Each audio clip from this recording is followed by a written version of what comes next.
बोलो मत। अरे ये आईडी ये हटाओ, कम से कम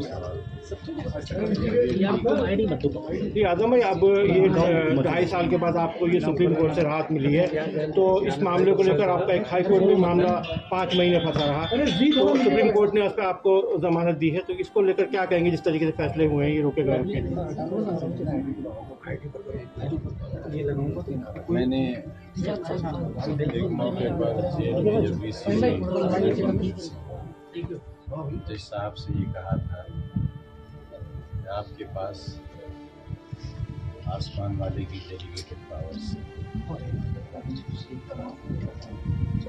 और उन पावर्स का इस्तेमाल आपको कैसे करना है, जाहिर है कि आपको ही पता। मैं ये समझता हूँ कि हमारे कुछ हाई कोर्ट के फैसलों में और सुप्रीम कोर्ट से 100% मामलों में जिस तरह से हमें इंसाफ मिला है, उसमें यही कहा जा सकता है कि सुप्रीम कोर्ट ने विधाता की तरफ से जो पावर्स उनको डेलीगेटेड थी, पावर्स उसका सही और जायज़ इस्तेमाल, और सुप्रीम कोर्ट ने हमारे दिलों को इस बात के लिए मजबूर किया है, जिस तरह हमारे उस तरह हम भी ये कहें। सर, जिस तरीके से समाजवादी पार्टी सफर किया है इस चीज को लेकर के, क्योंकि 26 महीने से लगातार आप अंदर रहे हैं, परिवार लगातार आज जेल में भी पहुंच रहे हैं, लेकिन कुछ राजनीतिक दल और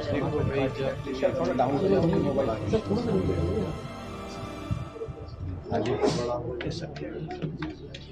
और तकलीफ भी बड़ी होगी, उस मिशन से फायदे भी बड़े होंगे, नुकसान भी बड़े होंगे।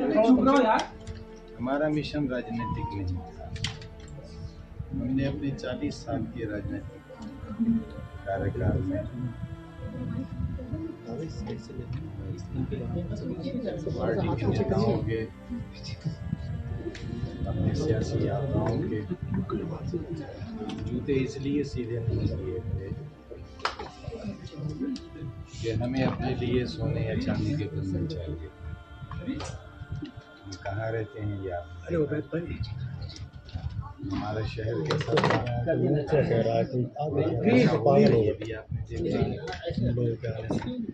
यहाँ की इमारतें अगर आप देखें, यहाँ का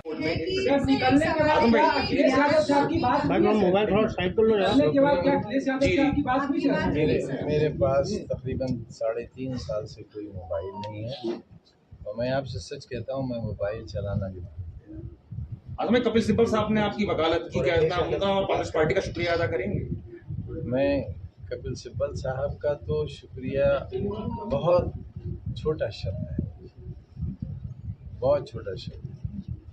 मेरे पास वो अल्फाज नहीं है कि मैं उनकी जो सलूक रहा है उसका शुक्रिया अदा कर सकती है कि सारे राजनीतिक दल ये समझते हैं कि मुसलमान सियासी जमातों के समीकरण ख़राब करते हैं,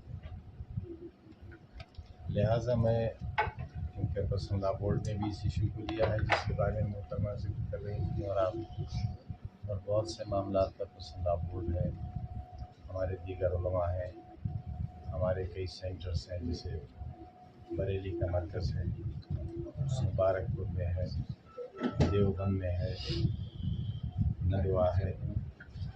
इन सारे लोगों से मैं कोशिश करूँगा इस बात में कि हम इस पर भी सोचें कि कहीं ये वोट तो हमारी बर्बादी की वजह नहीं।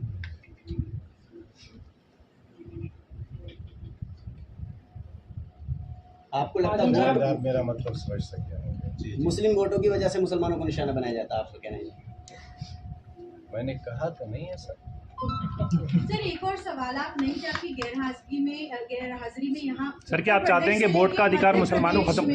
बुलडोजर की जो राजनीति चलाई गई है, खासकर देखा गया कि उसमें मुसलमानों के कई घर और दुकानें तोड़ी गई, तो बुलडोजर की राजनीति पर आपका क्या कहना है? कोई शिकायत नहीं है। हमने तो विधानसभा में कहा था एक बार कि सिर्फ मुसलमानों पर कानून शरीयत लागू कर दिया जाए, अगर उसके रिजल्ट्स अच्छे हों तो और लोग भी सोचें। से जौहरी आज रेप के मामले में जो सज़ाएं दी जा रही हैं वही सज़ाएं इस्लाम भी तजवीज़ करता है। कातिल के बारे में जो सज़ाएं हैं वही इस्लाम भी कहता है।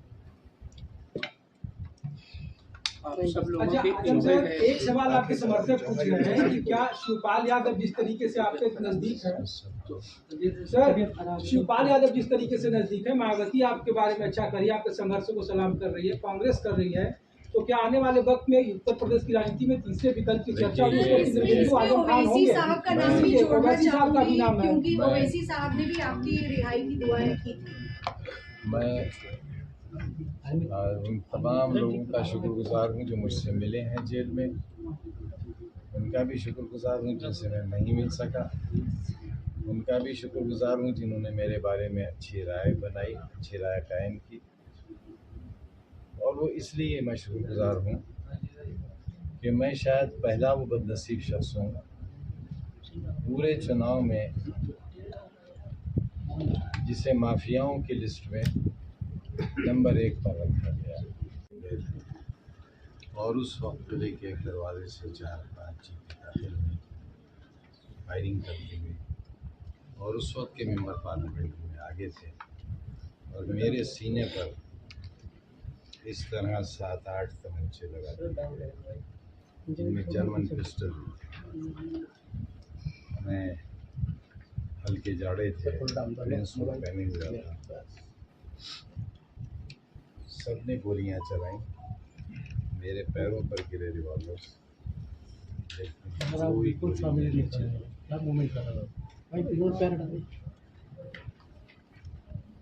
पुलिस फायरिंग हुई,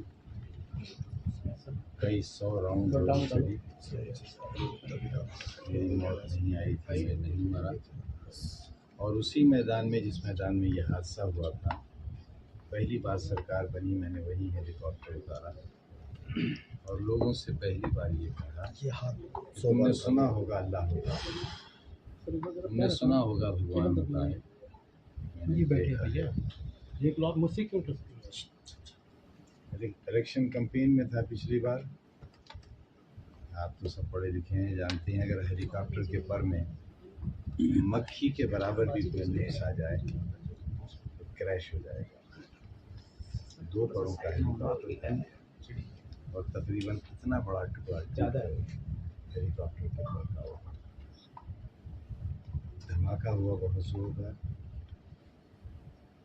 हेलीकॉप्टर नाचता रहा, कभी हाई टेंशन वायर पर उतरता था, कभी जा रही थी ट्रेन उस पर उतरता था।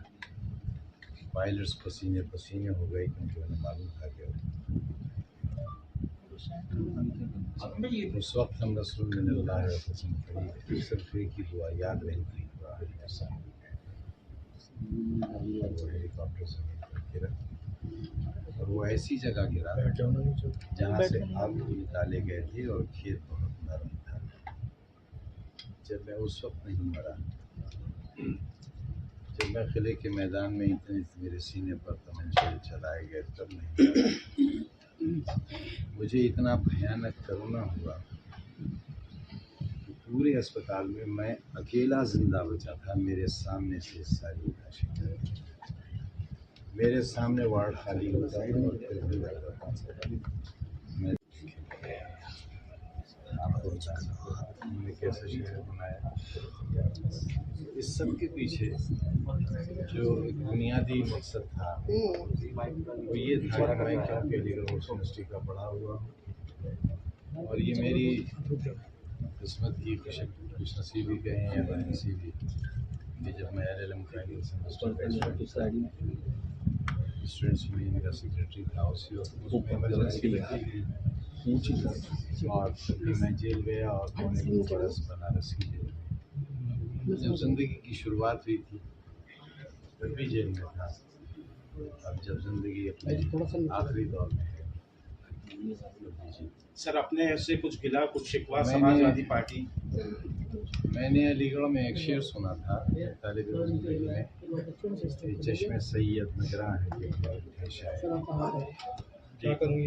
चश्मे सैयद नगरा है कि फिर उठे शायद, कोई दीवाना अलीगढ़ हो गया। तभी मैंने अपने छात्र जीवन में ही ये तय किया था। मैं कोशिश करूँगा कि एक और बड़े भाई बहुत नाराज हैं और वो कह रहे हैं कि मुस्लिम है आपके इशारों से बहुत ज़्यादा वो भी खबर है। और आज से उन्होंने मेरा सवाल भी था, तो वो ये भी कहते नजर आए कि वो आए नहीं और हमने जो यात्राएं हमारे भाई ने झेली, हमारे परिवार ने झेली, वो देश को हमेशा याद रखेगा। देखिए,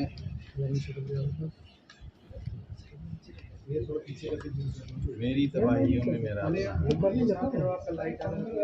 हम पर मुकदमे कायम कराने वाले लोगों में कौन लोग? सबसे पहले 8 मुकदमे और उन्होंने ये कहा कि आजम खान ने जबरन हमसे ज़मीनें छीनी।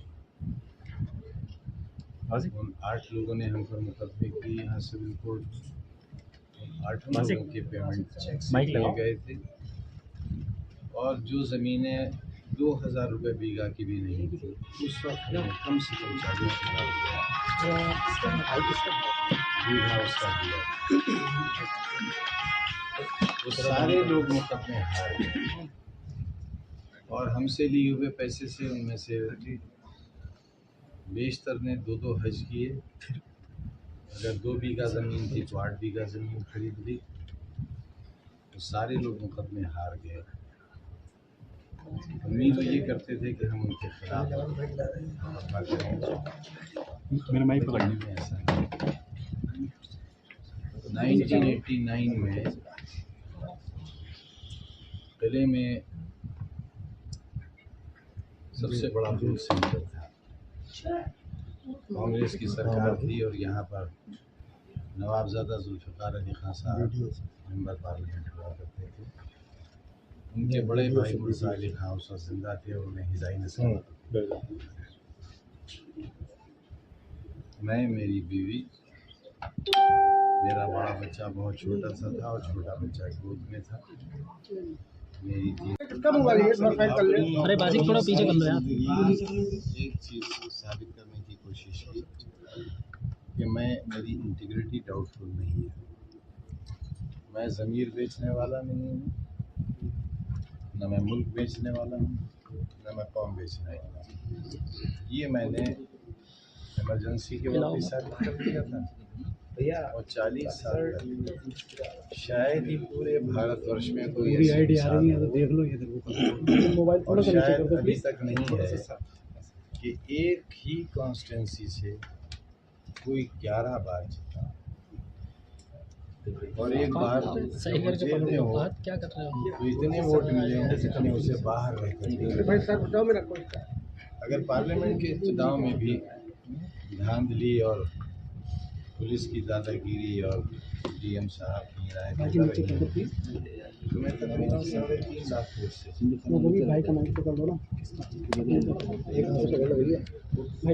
अगर आप बाहर होते हैं तो समाजवादी पार्टी के लिए आपका सरकार बनाने में कितना देखिए, अगर इन बातों पर यकीन इसलिए न करिए,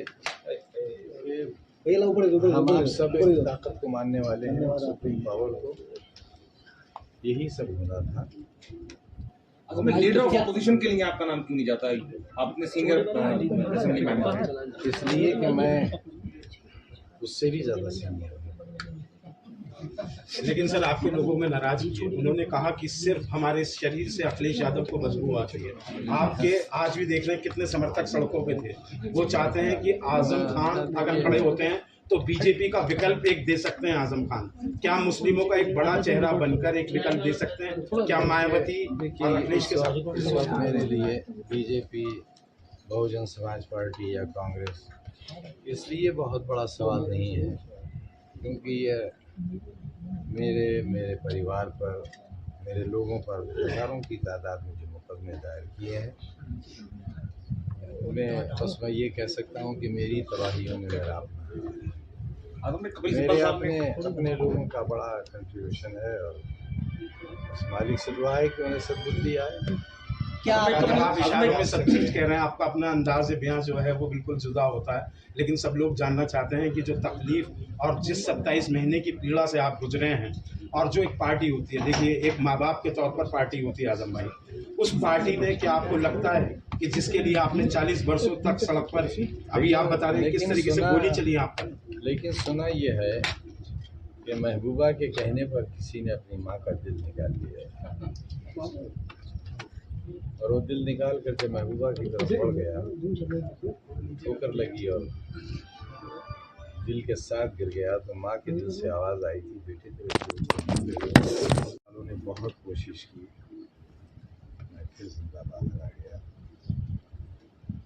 मैं समझता हूँ कि जो एजुकेशन कमीशन ने शुरू किया है वो रहे या न रहे, सदियों लोग इसके खंडरात देखने आया करेंगे। आपने अगर जौहर यूनिवर्सिटी को देखा नहीं है तो एक बार मेरी रिक्वेस्ट है। सर इसी पे तो सवाल है जो आपने बात की, क्या आजम खान साहब का जो जिस तरीके का अंदाज होता था जेल जाने से पहले, क्या आजम खान का अंदाज वैसे ही रहने वाला है या आवाज जाएगी आजम खान? देखिए, मैंने आपसे अर्ज किया कि मैंने 40 साल सोने और चांदी के कंगन हासिल करने के लिए बनी थी। न मेरे पास कोई बंगला है। जब ईडी वाले मेरे इंटरोगेशन करने के लिए जेल में 5 दिन आए और उन्होंने मुझसे पूछा विदेशों में कहाँ कहाँ आपकी प्रॉपर्टी है, कहाँ कहाँ बैंक अकाउंट्स हैं आपके, तो मैंने बस उनसे इतना ही कहा कि मुझे आपके सवालों पर गुस्सा नहीं आ रहा है, बल्कि इस बात पर शर्म आ रही है। आजम भाई, ये जो मुकदमों का दौर शुरू हुआ आजम भाई, ये आपके पार्लियामेंट बनने के बाद शुरू हुआ, कहीं इसकी वजह ये तो नहीं कि एमपी का इलेक्शन लड़ा, एमपी चुनेगा या उसके बाद से फिर मुकदमे ही सारे लगे? किसी को दे दो आइडिया। कहने का मतलब ये है कि सेंट्रल की राजनीति में आजम खान बड़े कदम बन जाए इस वजह से तो नहीं? वो तकरीर मेरी एक दिन में कई मैं नहीं जानता क्या हुआ, इतना मैं नहीं ले मैं तो ये सकता। जानता हूँ कि मैं 1 साल सीन से आउट रहा। भाई जी मोबाइल नीचे पुलिस कर कहती थी कि एनकाउंटर हो जाएगा और 27-28 महीने में एक ऐसी कोठरी में रहा जिसमें उन लोगों को बंद किया जाता था जिन्हें 2 दिन बाद फांसी बिल्कुल अकेला रहता था। कौन मार रहा है? क्या कहना है, यातनाओं को आपने बहुत झेला है। नहीं बिल्कुल सर नहीं। अभी यही चीज़ से खुश नाराजगी हो गए दिखाई हैं। दे रही है क्या? सर सब लोग एक सवाल जानना चाहते हैं, अखिलेश यादव और आपके बीच में क्या अपनों ने भी खंजर घोंपा है क्या सर पीठ में आजम खान के? क्या अखिलेश की भूमिका जो होनी चाहिए थी, आप उससे ऐसा सीनियर लीडर ऑफ एसपी आप निश्चिंत हैं या कोई गुस्सा है मन में? लीडर तो हम कभी थे ही नहीं, लीडर तो हम कभी नहीं। अगर लीडर होते तो इतने बहुत से काम कर नहीं पाते। अगर लीडर होते मोबाइल तो नहीं बनाते, बच्चों की स्कूल नहीं बना पाते। और आपको ये मालूम होना चाहिए कि मौलाना और यूनिवर्सिटी का जिसका मैं चांसलर हूँ, ये नॉन बेनिफिशियरी ऑर्गेनाइजेशन है। हम लोग इसमें देते हैं पैसा, तो सैलरी लेते हैं, खाना और नाश्ता भी हमारा घर से जाता है, ना हम ना हमारा कोई सदस्य। हाँ, ये अलग बात कि जब दरोगा जी हमारा बयान लेने के लिए जेल में गए, उन्होंने बहुत तारीफ करी कि आपने बड़ा अच्छा शहर बनाया है, यूनिवर्सिटी बड़ी अच्छी बनाई है, हमदर्दी जाहिर की और ये भी कहा कि आप जब रामपुर आएँ जमानत पर तो कोशिश करिएगा कि भूमिगत रहें। आप पर इतने मुकदमे हैं कि आपका इनकाउंटर भी हो सकता है। जब ये थ्रेटनिंग मुझे जेल में मिल सकती है, उसके बाद कोई अपनी पराया रहे नहीं। आजम भाई क्या ये अगला कदम क्या होगा? अगला कदम आप कौन से फैसला क्या होगा? पूरे फ्रेम मायावती जी भी आपकी मस्जिद में शिवलिंग मिला है और जो एक दीवार है पूरी मस्जिद की उसको गिराने की भी याचिका वाराणसी कोर्ट में डाली गई है, इस पर क्या कहना चाहिए? मथुरा में भी ऐसी चीजें हो रही है। बाबरी मस्जिद मूवमेंट और बाबरी मस्जिद के केसेस बहुत लंबे अरसे तक चले, लोकल कोर्ट्स में चले, 22/23 दिसंबर 1949 की रात जब SDM का एक ऑर्डर पास हुआ, उसके बाद से लेकर डिमोलिशन तक, या यूँ कहिए कि जब सुप्रीम कोर्ट के चीफ जस्टिस साहब की बेंच का फैसला आया, उस सब तक की कई दहाइयाँ गुजर गई। लेकिन जिन मसाजिद का जिक्र आप कर रही हैं, इन मुकदमों की स्पीड लोकल कोर्ट से लेकर सुप्रीम कोर्ट तक चंद दिनों में तय हुई है। लिहाजा मैं क्योंकि खुद भी वकालत का स्टूडेंट होने के नाते आपसे ये कहना चाहूँगा कि हमें इस स्टेज पर न सिर्फ ये कि मुझे बल्कि किसी को भी इस स्टेज पर किसी किस्म की राय इसलिए नहीं देना चाहिए कि उससे मुल्क का माहौल भी ख़राब होगा और इंसाफ पर से लोगों का भरोसा भी मुतज़लज़ल होगा। ये सवाल शायद अभी दुरुस्त नहीं। आजम भाई, क्या आपको लगता है कि जौहर यूनिवर्सिटी बनाने की वजह से आप पर ये सब केस लगाए गए? हाँ, देखिए, मेरे ऊपर एक मुकदमा कायम हुआ था जब मैंने किसी के बारे में ये कहा था कि आपने अपने बच्चे और बच्चियों को कलेक्टर और SP की कुर्सी पर बैठा दिया, लेकिन मेरा बच्चा कहाँ है, उसका मुस्तक़बिल क्या है, ये मैं नहीं जानता। लिहाजा मैं ये कोशिश कर रहा हूँ कि अगर मेरा बच्चा, यानी कमज़ोरों का बच्चा, कलेक्टर और SP न बन सके, डॉक्टर और इंजीनियर नर्स बन जाए, क्लर्क बन जाए, चपरासी बन जाए, लेकिन आज के हालात में मैं ये समझ रहा हूँ कि मुसलमानों को जो भी सज़ा मिल रही है उनके राइट ऑफ वोट की सज़ा है।